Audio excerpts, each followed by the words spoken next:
In the same church in Chicago, about the same time, a woman came who was the wife of a dentist. And she came because she'd heard that I had a ministry of deliverance. So in an after meeting, she came for prayer, and I discovered that she disliked her mother. In fact, she said, my mother's 500 miles away from me, but I find myself every day arguing bitterly with her in my mind. Well, I said, that's one of your problems. Prayed for her. She got a measure of relief. She looked at me and she said, am I free? And I gave my standard answer, which is, it's not my business to give you a certificate. And if I did, it wouldn't be worth the paper that it's written on. Well, that didn't satisfy her. So she looked at me again. She said, am I free? I said, I can't tell you. But to tell you the truth, I have the impression that somewhere or other you crossed the line into forbidden territory. And she said, when? I said, I can't tell you. Well, she got rather angry with me and went away, but the couple that had brought her were friends of ours, and they said, well, listen, don't get angry with Brother Prince. Pray about it. See if it's true. So then she told me the rest of the story herself. In fact, she gave this testimony in public.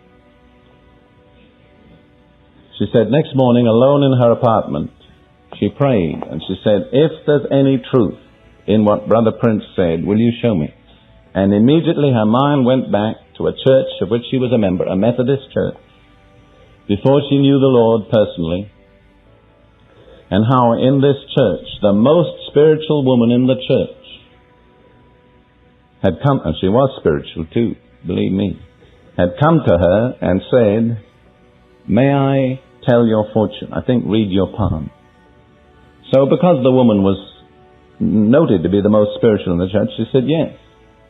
The woman told her fortune, said, you're going to have a child and it will be born dead. Later, she had a baby and it was born dead.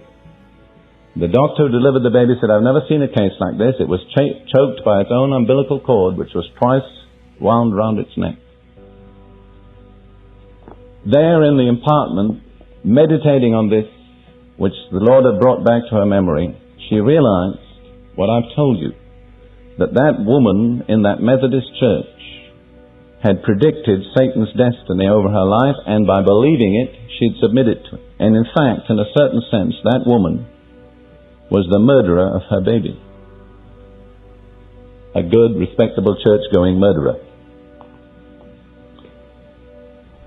And so she renounced that evil thing, confessed all that as a sin, released herself from it all by herself, and she said she had a violent physical reaction alone in her room, was set free. Since then she's had a baby that was born healthy and lived. People say, well, Brother Prince, I went to a fortune teller, but I just did it for a joke. I didn't mean anything by it. I'll give you Don Basham's answer to that one, which I think is good. He says, well, what would you think if I said to you, well, it's true, I did commit adultery with my neighbor's wife, but I just did it for a joke. I didn't mean anything by it. You see, one is physical adultery, the other is spiritual adultery. And I believe the Bible indicates spiritual adultery is more evil than physical adultery.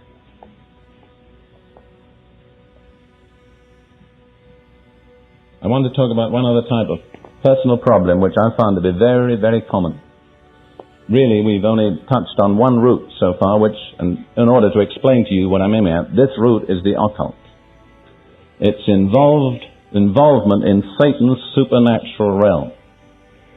My experience today is that 3 out of every 4 persons in the United States have in some way or other been involved in the occult.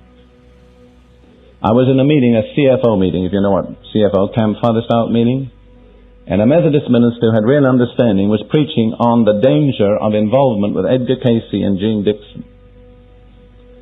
And I happened to be at the back of the congregation listening.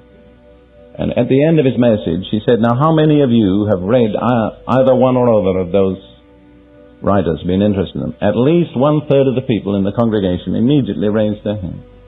They were all professing Christian church members.